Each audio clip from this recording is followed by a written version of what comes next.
Thank you. Thank you both for being here today. I think is a very important hearing. I want to thank the chair and vice chair for the hearing. I remain an adamant supporter of our allies in Israel and believe that we should continue to back Ukraine against Russian aggression. You both made that point very clear. But I do believe that you've also made clear the point and emphasized how intertwined Ukraine and Israel are important to our own national security. But in your own statement, Secretary Blinken, in your statement, you mentioned one little throwaway line here when you say that includes addressing the hemispheric challenge of irregular migration. I am assuming you're talking about our southern border here. As been reiterated, 269,000 last month, over 200 on the terror watch list. Americans are right to be extremely concerned about what's happening here and how it's intertwined with everything that's happening globally. And we can't lose sight of what we see.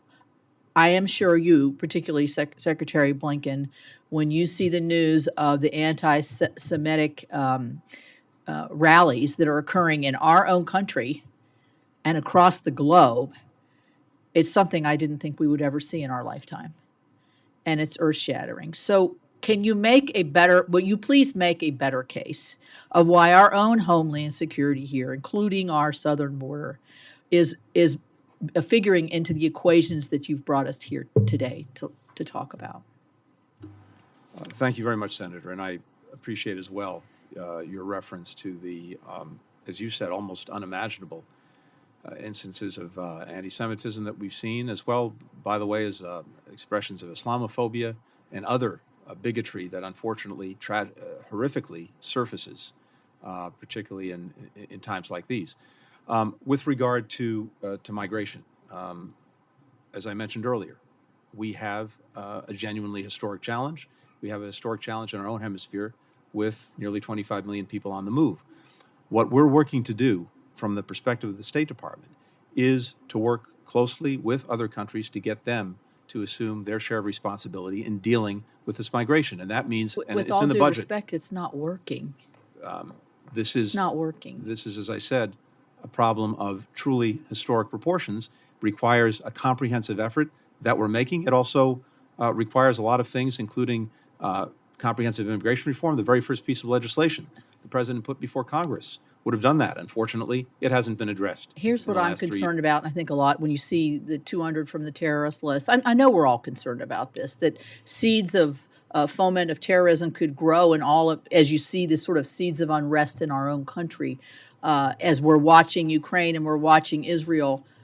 We don't want to take the eye off the ball of what's actually happening here. And I'm sure that nobody here wants to see that. I am concerned. I would like to go to another question for Secretary Austin. Much like my fellow senator from Arkansas, we do manufacture a lot of the munitions at Allegheny Ballistics Laboratory in West Virginia, where we have over 1,600 people working there. And this supplemental does help build up that industrial base and industrial production at that facility and other facilities across the country. I guess when we see where we are now, would you say that we've learned a lot about our munition requirements because of what's happened in Ukraine? Or would you say that these were issues that had been, focused on at the Department of Defense, but we hadn't really realized where we were until we have to replenish everything that we've given away or sold and to be able to get our own capacity up to where we want it to be? Okay, thanks, Senator. I want to be clear about the fact that we have maintained and will continue to maintain adequate capability to protect our interests and defend this country. And so as we have drawn down some of our stocks to provide capability to others, it's important to replenish that so that we continue to maintain agility and depth so that we can respond to crisis like we've seen. But our ability to protect ourselves and protect our interests, we will never mortgage that.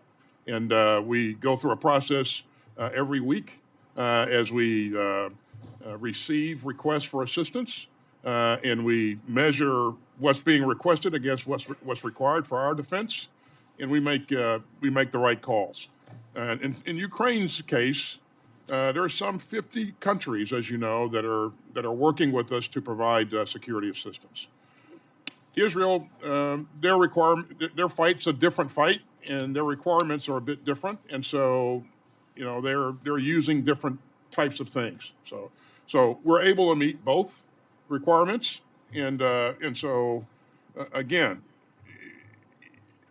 there is an urgent need to get the supplemental so that we can continue to do the things that you mentioned in terms of replenishing those stocks that give us that flexibility going forward. Thank you.